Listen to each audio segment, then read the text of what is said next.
What's up everyone? Welcome back to another lesson on prompting in Midjourney. If you haven't seen the first one, we totally encourage you to do so. Today we have a different example. It's a bit more difficult. We have this image and we plan to have a person walking down the stairs. It's no longer at eye level. We'll also try to get him to hold the railing. It may seem impossible, but hopefully we can get there. So yeah, let's start with editorial color photography of elegant man on stairs. Something that we started with last time. I already suspect this will give us a view more from a human eye level, so we can try to include something like seen from above and see above results. Just as we guessed, the first prompt is by default seen from a human perspective, so it won't be of any use to us. And while seen from above sets the camera a bit higher, I'm afraid it's too high now. So we encounter the first thing that might seem illogical in terms of grammar, but we'll do it anyway. We'll type editorial color photography, looking down at.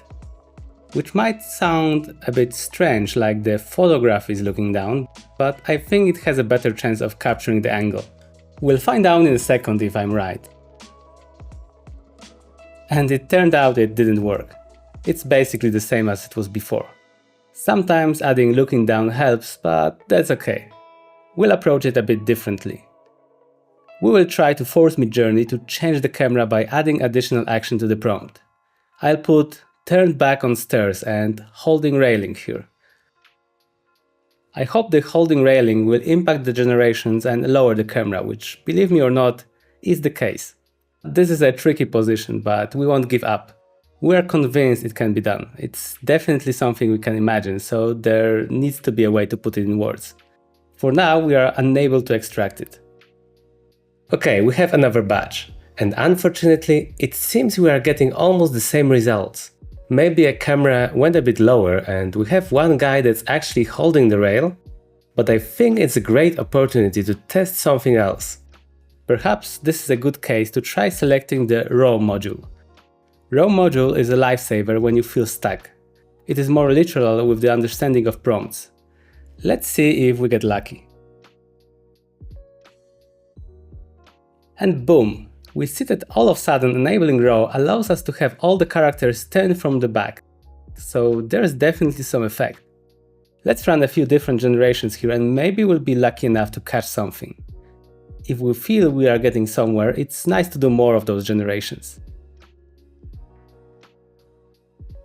Okay, we see that there's one quite interesting candidate. The perspective looks great, the lighting too, and the style is definitely elegant. I think it would be nice to explore this direction and see variations of this particular example. We'll use another option here. Let's click Variation. This is an incredible option. You can have subtle and strong variations. If you have something that feels promising, using variations will definitely let you reach the finish line. And it actually worked. We have the same universe of generations, but some of them are slightly from the top, slightly to the left. So that's like a hidden feature to fine-tune your generations.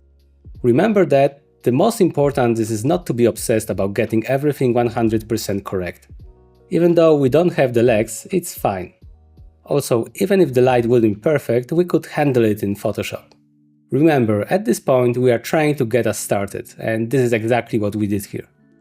So without overthinking it, we can choose this character. And next, let's extend the frame using pan option. It's quite good and I think it would fit our scene, so we can extend this frame downward.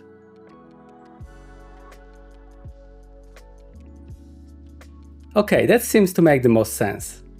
So at this point we can again take it to the Photoshop and just use Firefly to remove any artifacts. And voila! That's that. I actually thought it would take longer than it did, so that's a win definitely. Something worth remembering is that when you feel stuck, there's many more ways to explore, other than prompting. There's raw option, there's variation, and there will be even more in the next lessons. So that's about it for today. In the next lesson we continue with more generations, so see you there!